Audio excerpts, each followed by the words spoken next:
Olá pessoal, estamos começando mais um Hiroshima Podcast aqui no seu canal do YouTube.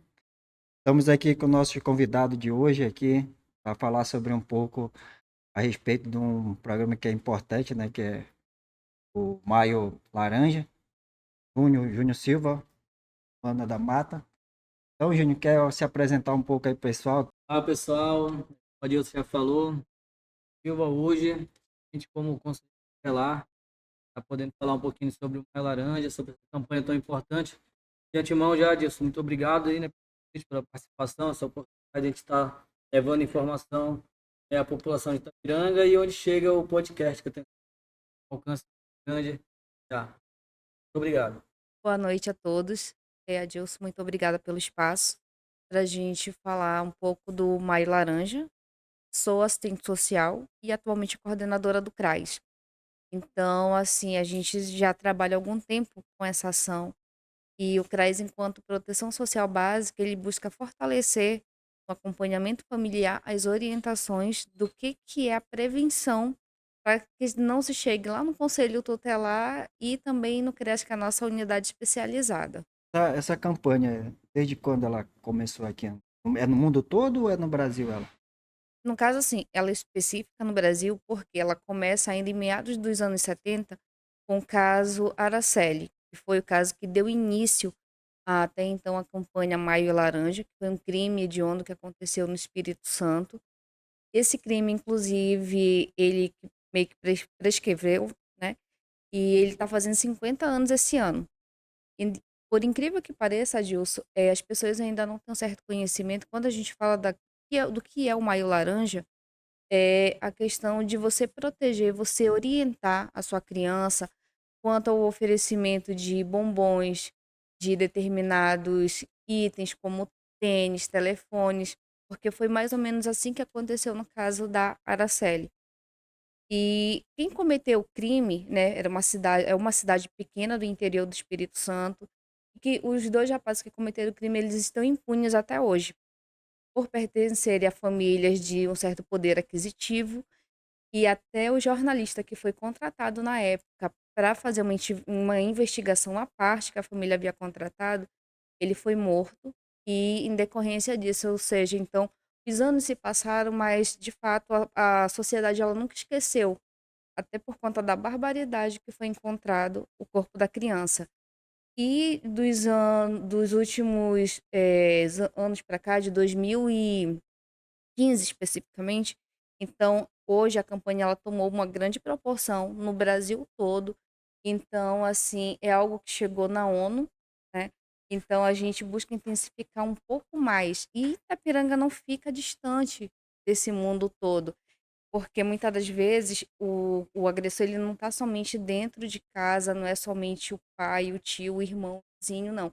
Até porque, como a gente sabe hoje, através das redes sociais, também há o estupro digital, que é uma nova configuração do que muitas das vezes algumas adolescentes acabam se expondo um pouco mais quando tiram determinadas fotos. Então, com tudo isso, a gente também faz essa orientação. E é interessante é contar um pouco da história, né? Porque como que aconteceu, é bem fundamental, principalmente na área, as pessoas se aprofundar. É que nem, tipo, eu tava vendo, acho que eu tava vendo aqui na hora que vocês estavam contando, na época que eu fiz na parte do Detran, né? Logo que a gente vai fazer a autoescola, aí logo que eles colocam logo, é um vídeo colocando logo literalmente os acidentes, né? De trânsito são, literalmente já vai aparecer gente totalmente deformada, um mais decapitado. Eu acho que essa parte que envolver, que a pessoa coloca assim, de contar a história e contar essa parte de vocês é fundamental para ver como que aconteceu. Porque literalmente isso não é para fazer medo, acho que para as pessoas, sim para ver o que aconteceu e que você é pai e mãe, né? É fundamental. E essa campanha, como só quando ligou, a gente automaticamente a gente faz parte desse nosso mundo e a gente não quer que aconteça essas situações aí. No caso, hoje, colocando muito nessa analogia aqui, essa campanha, ela começa agora maio, vai até tipo final de maio ou ela É intensificado.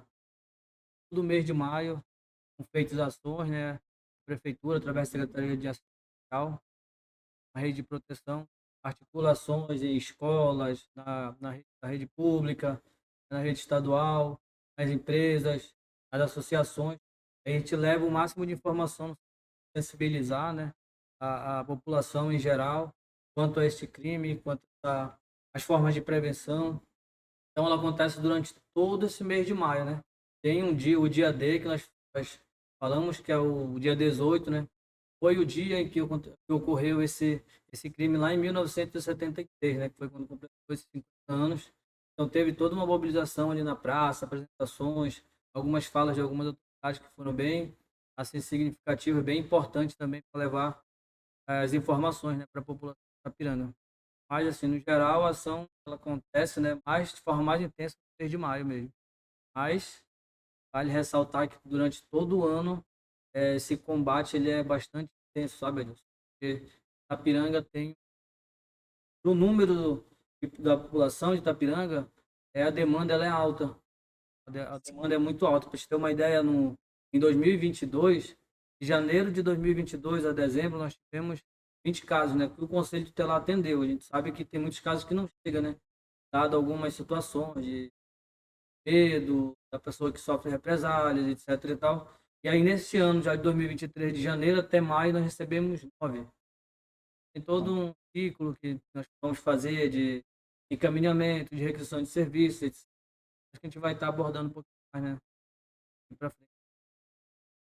No caso, praticamente são 2 abusos por mês, né? Isso, Isso assim, Adilson, é aqui no município, porque o que ocorre nas comunidades ribeirinhas é algo assim absurdo, não é, porque muitas das vezes isso acontece dentro da própria família. A gente não precisa se estender para muito longe. Muitas das vezes eles são acionados no final de semana, é no meio da noite, para haver alguma intercorrência, né, que ocorreu no interior. E muitas das vezes o interior ele tem um índice maior do que aqui na cidade, por incrível que pareça. no caso da essa parte do nosso interior aqui. No caso aqui, a gente coloca ainda como Itapiranga que tem 10 mil habitantes, mas eu acho que tem mais. Então, assim, nessa parte ribeirinha, assim, o trabalho da prefeitura lá, como está sendo? Nessa situação, conforme a UBS vai, né, a gente é muito alinhado com a questão da com isso da Secretaria de Saúde, então a equipe, cada vez que a UBS vai, a equipe também se desloca para ir. Hoje, de fato, no CRAS está sendo efetivada a equipe volante, então assim a gente vai ter um acompanhamento mais intenso, porque antes a gente só tínhamos a equipe psicossocial que só conseguia atender aqui no município. Hoje, com a efetivação da equipe volante, então a gente vai conseguir atingir um número a mais com essas orientações, como eu já havia iniciado. Que não se chegue no conselho tutelar e nem também precise chegar ao CREAS. Sim, o CREAS, vamos lá. O CREAS, ele é o Centro de Referência Especializado de Assistência Social. O CRAS, ele é o Centro de Referência de Assistência Social. O CRAS, ele trabalha a prevenção e a proteção social básica. O CREAS, ele trabalha com as violações físicas, morais, patrimoniais, orientações judiciais, porque ela também tem a doutora Carla, que é a coordenadora, então ela quem coordena toda a equipe juntamente do Conselho Tutelar, que também fica alocado dentro do centro especializado. Então, no caso, o CREAS, ele trabalha praticamente no ato e um trabalha na prevenção, que é o CRAS, né? Isso, exatamente. E é importante sempre a gente enfatizar, mais uma vez, eu gosto de enfatizar muito nessa questão, quem são os responsáveis, quem faz essa parte, porque são pessoas hoje, literalmente, vamos lá, trabalham muito e pouco reconhecimento da população. Por que que a gente fala isso aqui assim? Hoje a gente teve uma conversa antes já com o Junho, já vem acompanhando, não muito de perto o trabalho dele, mas a gente, como eu falei para ele, tinha um colega que trabalhava nessa parte aí, e às vezes era 3, 4 horas da manhã, eu tava ligando para ele. Então era um horário que não era o horário de trabalho dele, só que eles iam, não pela como ele falou. Como o Júnior colocou, enfatizou muito aqui com a gente, não é tanto pela a situação financeira ali que não cobria tanto, e o principal, que era de horário, vocês hoje colocam. Então, assim, por que que a gente sempre está colocando que é uma área social, ela é muito fundamental para manter a base, e essas situações da base, que vem a situação sólida, que é o resto para cima, que é do topo, né? Então eu gosto que falar um pouco que era a doutora Carla, quem participa dessas, cada uma área, assim, tanto do CRAS e do CRES. Na realidade, assim, a formatação da assistência social, ela começa a partir da Cristiana Freire, que é a secretária de assistência social. E dentro da Secretaria de Assistência temos o INSS, temos o CRAS, que é o Centro de Referência da Assistência Social, o CREAS, que é o Centro de Referência Especializado, tá? E hoje temos também o CCI, que é o Centro de Convivência do Idoso. Todos esses órgãos dentro da assistência, que é a SEMAS, a Secretaria Municipal de Assistência Social. Eu sei que é um tanto que é complicado, mas é por isso que muitas das vezes a gente acaba meio que utilizando as siglas, né, para facilitar um pouco essa explicação. Até mesmo hoje, embora em algumas ações a gente sempre explique, o CRAS é uma unidade de serviço e o CRES é uma outra unidade de serviço, mas a população ainda confunde, assim, devido às siglas serem muito parecidas. Mas o CRAS, assim, enquanto o serviço básico, ele busca fortalecer os vínculos familiares, né? Muitas das vezes a questão do conflito, a questão do cadastro único, falando da questão dos programas sociais, o principal deles sendo o Auxílio Brasil, e também temos o programa Criança Feliz, que acompanha desde a gestação até os 6 anos da criança, sendo ela portadora de deficiência especial. E entre outros serviços também que são realizados dentro do CRAS. Lá dentro do CRES, o que é que a gente vai trabalhar? No caso, é o PAEF, né, que é o programa especializado, voltado diretamente para a família que sofre a violação. Então, tem os grupos, né, muitas das vezes realizado oficinas, então aquilo para potencializar a família, que ela já veio de um vínculo fragilizado. Então a gente precisa buscar potencializar para que eles possam sair daquela condição e poder tentar voltar de uma maneira natural o convívio em sociedade. Meio, tipo, muito resumido dessa parte aí, ela é mais em fortalecer e trabalhar o psicológico, Isso, colocando uma fonte de renda dentro para a pessoa. isso. Então, nessa parte, tipo, agora que a gente vem, você, é, quantos anos tá trabalhando nessa, já tá aqui no parte do Conselho Tutelar? Nós estamos indo para o quarto ano, né? 4 anos, né? Consegue falar assim, mas na área de criança e adolescente desde os 18 anos. Nessa parte aí, claro que existe, a gente vai, vamos contar histórias que a gente vai reforçar bastante. A gente falou assim, a gente tem que bater assim, eu falei, vai ser uma história chocante, que eu acho que é necessário, né? Claro, sem citar nomes. Teve alguma história que literalmente você hoje falou, pô, isso daqui me marca desde já trabalhando como conselheiro tutelar? E tem.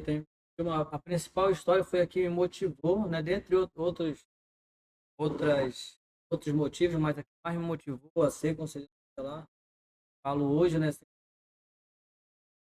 Mas era de um caso que tinha em Piranga.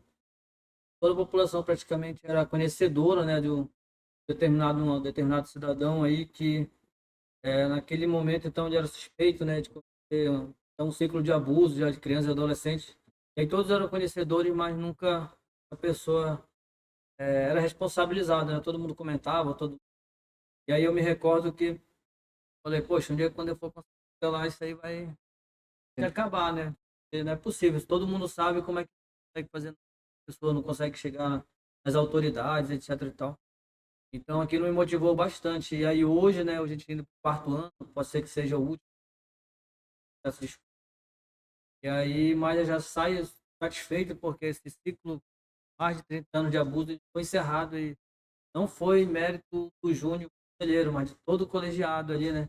Junto com, depois eu vou falar um pouquinho também sobre a rede de proteção, mas toda a rede de proteção que trabalha de forma bem atuante no município hoje, e entre outros, mas esse daí é um assim que converso muito até com meu pai e minha mãe, eu falo, olha, o pai, aquela missão foi Saudável concluída, e então hoje já posso sair tranquilo, né? E, mas assim, tem várias histórias, tem algumas histórias que motivam, outros que esquecem a gente, mas no geral a gente tem trabalhado bastante. Essa parte que a gente sempre reforça e coloca muito aqui é que por que que você caminhou e seguiu esse caminho? Tem pessoas que a gente coloca aqui e fala, ó, literalmente, vamos lá, vamos botar aqui numa situação. Tem pessoas que vai lá e falam, eu fui pelo valor financeiro. Tem pessoas que falam, não, pô, eu quero mudar essa situação aqui. Eu vejo nessa parte, mais uma vez, da sua questão aí, né, que a gente fala somente dessa agora dia teve, é muito aquele ciclo, né, de conhecimento que a pessoa tem forte dentro da cidade. E as pessoas, na verdade, é essa parte que eu vou chegar. A pessoa não tem coragem de bater, porque se ela vai bater, ela vai Sim, mexer sim. com, vamos lá, um formigueiro ou vespa, que o pessoal coloca uma analogia, né? Sim. E a pessoa não deixa eu quieto aqui, porque eu não vou fazer meu trabalho, mas eu não vou desagradar ninguém. Mas se o trabalho de vocês hoje coloca nessa parte, tem que ser feito, né? Então, assim, o trabalho hoje, como eu falei, o trabalho de vocês é um trabalho difícil, porque principalmente você mexe com pessoas e pessoas principalmente com mau hábito, que botar aqui isso é um mau hábito, que achar que você aliciar uma criança de 10, Sim, 12, 15 anos é normal, né? Então, assim, essa parte, porque que a gente está reforçando muito, eu tinha acabado de sair da casa de uma professora ali, e ela veio com uma situação que hoje as crianças, hoje, elas estão com essa questão de pensamento muito avançado, né? Então, essa parte eu sempre reforço para vocês aí, pelo trabalho de vocês, e vendo que o trabalho de vocês não é fácil. Não. Edilson, falar um pouquinho para ti sobre a questão do trabalho em si. A Piranga tem avançado bastante, dada a questão da rede de proteção. Praticamente pouco ouvia se falar, mas o município no geral, mas falando só de Itapiranga, aqui, na realidade, tem uma rede de proteção muito atuante, né? Que é composta tanto pelas polícias, pelas forças de segurança, e polícia militar. E aí vem também a questão da saúde, educação, assistência social. Então a gente tem melhorado bastante. Cada dia, cada mês, a cada ciclo que se passa, a gente tem aprofundado mais os conhecimentos, trabalhado de forma mais alinhada e a consequência disso, né, é que hoje a gente sente que a população se sente mais segura para trazer essas demandas até a rede de proteção. Porque o que acontece muito, como a Luana já falou, é que assim, acontece essas situações no âmbito familiar, acontece fora também, mas a demanda do nosso município, 90% dela acontece no seio familiar, né? Violência sexual intrafamiliar. Normalmente o abusador é o pai, é o tio, e às vezes a mãe é conivente com a situação. Então, 90% dessa demanda é no seio familiar. E aí precisa ter todo um cuidado, tanto no recebimento dessa denúncia, né, quanto os procedimentos a serem feitos após você receber essa denúncia. No caso, por exemplo, o conceito tutelar recebe, mas aí a criança necessita de um acompanhamento psicológico, precisa de uma pessoa qualificada para ouvir, porque não pode ser qualquer uma. Essa criança, ela já, vamos dizer que essa criança já está fragilizada por toda a violência que ela vem sofrendo, né? E aí veio uma lei em 2017, que é a 13.431. Ela veio justamente para assegurar que essa criança vai ter um direito a uma escuta especializada, ela vai ter um depoimento especial e que ela vai ter e que não vai acontecer com ela a revitimização. É quando a criança tem que reproduzir várias vezes toda aquela cena de sofrimento, né? Que ela passa dia a dia, às vezes dentro de casa, até fora. No caso, estou falando aqui dentro de casa porque é onde a demanda que mais acontece, né? Como eu te Acontece. falei. 90% é Então, muito alto. isso, 90%.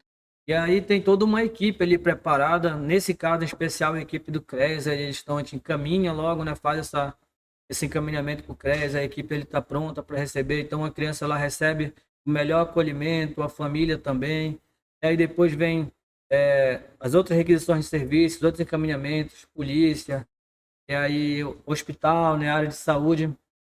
Então, tem toda uma situação, Adilson, que é necessário a gente falar sobre essa rede de proteção. Como eu te disse, cada vez mais alinhada, graças a Deus, né, a gente tem avançado bastante, muito mesmo. E aí, reflexo disso que às vezes as pessoas não entendem, é que a gente diz assim, olha, a demanda aumentou. Não é que a demanda aumentou, É porque antigamente a demanda não chegava. Hoje a gente entende que essa demanda chega porque a população está confiando mais no serviço. Ela sabe que se ela chegar no conselho, ou até mesmo nas outras portas de entrada, tanto CRAS, CREAS, até nas polícias, saúde, ela vai ser acolhida da forma correta ali. Muita gente se preocupa com a questão do sigilo. Então hoje você não precisa estar revelando sua identidade. Hoje nós temos o Disque 100 também, que tu pode estar fazendo sua denúncia. A gente até estimula a população a usar o Disque 100 justamente para não se identificar, justamente para não ficar preocupada com o que vai receber depois, se a questão das represálias, a questão, né? Capiranga conhece todo mundo, tem tudo isso aí. Então a gente vê que a população aprendeu a confiar mais e está vendo os resultados acontecerem, né? Está vendo que pessoas estão sendo responsabilizadas, ciclos de abusos, mais de 30 anos estão sendo encerrados, outros procedimentos estão encaminhados, tanto para o judiciário, a promotoria procura também trabalhar de forma alinhada. Quando a gente solicita a questão de providências, eles estão ali também todo o tempo, estão movimentando. Então, assim, a tendência é só melhorar, graças a Deus, está todo mundo muito empenhado para isso. A gente sabe que esse crime aí, Edilson, é um crime, como falar assim, né? É um crime que ele destrói sonhos. Toda criança carrega dentro de si, né? Sonhos. Conversa com uma criança, ela brinca, ela é saudável, ela tem uma inocência, ela sorri. E aí, quando isso acontece, a criança ela interrompe ali o desenvolvimento da criança, ela carrega traumas, traumas que se não for cuidado vai ser pro resto da vida, mesmo sendo cuidado já fica, né, Luna? Sim, Imagina quando essa criança não tem oportunidade de que esses traumas sejam cuidados, né? E aí uma coisa também que vale a pena falar disso é a questão de como a família recebe essas situações. É por incrível que pareça, diz assim, ó, dentro da casa onde é para a criança ter a maior proteção, às vezes ela não recebe. Quando ela chega com o pai ou com a mãe para contar determinada situação, às vezes ela fica desamparada. O pai não acredita, a mãe não acredita. Às vezes eles levam para a questão religiosa. Então tudo isso às vezes acaba atrapalhando, né, as providências que é para serem tomadas, as providências corretas que é para serem tomadas. Isso entristece muito a gente porque não é uma coisa que eu te diga assim, isso aqui é uma vez no ano que acontece, não. A maioria das vezes, quando é dentro de casa, ou alguém fica ali tentando contornar aquela situação e resolver tudo por ali. Então isso é triste, porque a criança ela espera maior segurança, maior proteção dentro de casa. E dentro de casa, às vezes, ela não encontra. E aí, quando vai buscar o socorro, vai fazer o pedido de socorro e ela ainda é tida como mentirosa. Às vezes, em algumas hipóteses, dizem que a culpa é dela, porque se veste daquele jeito, porque fala desse jeito, e não é isso. A gente precisa entender que a criança ela nunca vai ser culpada por isso. O adulto irresponsável, o adulto criminoso, o mau caráter, que olha para a criança de uma forma errada. E aí a gente precisa agir quando isso acontece. Ponto que eu acho que é bem, tá vendo assim, essa parte de índice, né, que tem que ter. A gente como empreendedor, empresário, a gente trabalha em cima de dados, né? Sabe? Estatística, então essas estatísticas estão chegando agora literalmente mais para vocês, então automaticamente vocês estão conseguindo agir mais rápido. No caso dessa ação, como o Júnior está falando, assim, como que a secretaria que eu estava vendo, que eu conferi aqui 5, né? Praticamente sim, o núcleo principal é é, a Secretaria de Ação Social. isso. E aí ela divide toda essa parte para vocês. Depois que aconteceu essa parte do trauma ali, vocês já têm um índice não, você já tem uma metodologia, como que vocês vão trabalhar em cima disso aí para realmente conseguir resolver que como É assim, Adilson, realmente a gente trata uma receita de bolo. Mas, assim, enquanto profissionais, a gente tenta buscar algo para fortalecer aquele vínculo familiar totalmente fragilizado. A gente busca alguma fonte de criatividade, porque essa é a nossa missão. A gente buscar qualquer. Eu posso te explicar. a forma de Qualquer oficinas, né, seja de pintura de guardanapo, seja de, eh, trufas, artesanato, né? isso, artesanato, me até porque isso funciona como terapia, né, pintura, porque uma vez que a pessoa ela vai fazendo isso, trabalhando, buscando trabalhar enquanto ocorreu a situação. Então a gente já busca, fazer esse planejamento familiar. Logo nos primeiros 3 meses é uma visita contínua, dependendo de como a família vai se configurando, quando a gente começa a perceber que eles já estão começando a criar os próprios mecanismos, então a gente já vai colocando para 15 dias, e aí dependendo de uma nova configuração desse acompanhamento familiar, vai ficando mensal. Depois de algum tempo, como a gente vai acompanhando, vai para 2 meses. Se a gente perceber que tem algo de errado, volta novamente para aquele acompanhamento semanal. Mas a gente não deixa nem a família desassistida quanto a essas situações. E muitas das vezes a gente busca trabalhar muito em parceria com a equipe de saúde, porque as ACS, destacando o trabalho aqui delas também, que é justo, diferente da gente, como a gente realiza semanalmente, elas não, elas realizam todos os dias, porque a divisão delas é por bairro. A nossa divisão é por zona, delas é por bairro, então elas conseguem visitar diariamente as famílias. Então a gente tem esse feedback de informações, como é que está determinada família.